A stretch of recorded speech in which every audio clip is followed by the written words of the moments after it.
On va essayer de mieux comprendre ensemble la différence entre le cloud et le self-hosted sur N8N.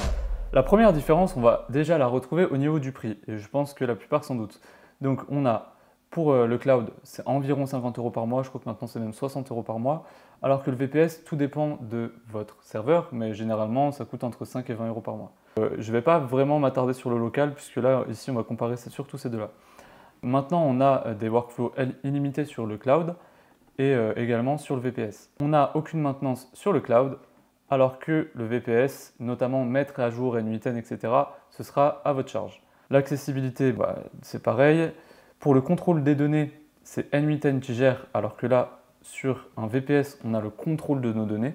Donc, ça pourrait éviter, par exemple, qu'ils entraînent, s'ils ont un jour un système de modèle d'IA, etc., qu'ils entraînent sur nos données.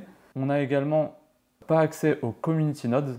Ça, j'en parlerai dans une prochaine vidéo, mais globalement, c'est des nodes qui sont pas créés par la communauté, alors que sur VPS, on y a accès. La complexité du setup, elle est très simple sur le cloud, alors que pour la création notamment des credentials pour se connecter sur les différentes applications, etc., ce sera un peu plus compliqué sur un VPS.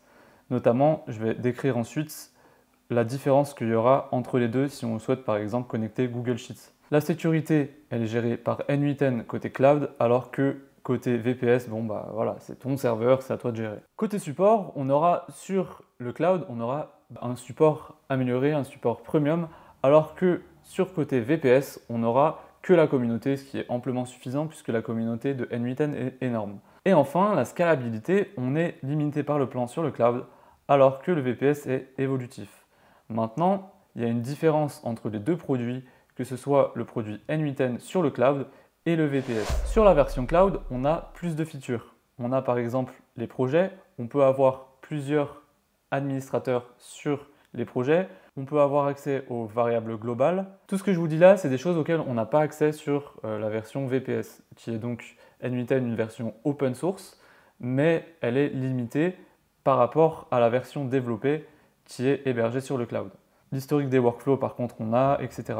Alors, à noter également que sur le self-hosted, on peut avoir une version business. Donc, le self-hosted, on héberge la version gratuite dans la majorité des cas, mais on peut également hoster la version business, qui a donc les features qu'on retrouve dans le cloud, mais cette fois en self-hosted. Et donc ça, c'est notamment dédié aux entreprises pour qu'elles gardent leurs données chez elles et en même temps avoir toute la gestion du serveur chez elles.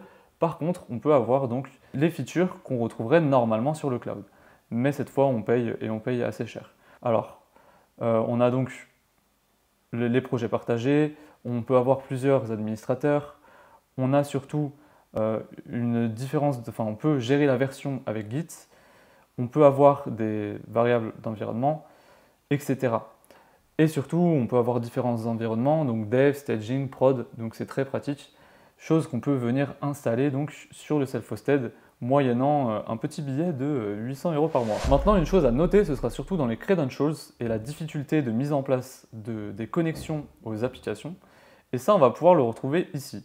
Donc, par exemple, si on connecte Google Sheets sur N8N pour ceux qui ont testé directement dans le cloud et qui se demandent s'ils devraient passer sur un VPS, sachez, la grosse différence se retrouve ici. Si on veut connecter Google Sheets, on s'authentifie avec le compte Google et c'est terminé. Voilà, donc c'est un bouton, on clique dessus, ça connecte. Maintenant, la grosse différence avec le VPS, c'est que ici, on va devoir créer un projet Google Cloud, activer l'API Sheets, créer un client OO2, etc. Bref, ça va prendre, je dirais, bien 20 minutes.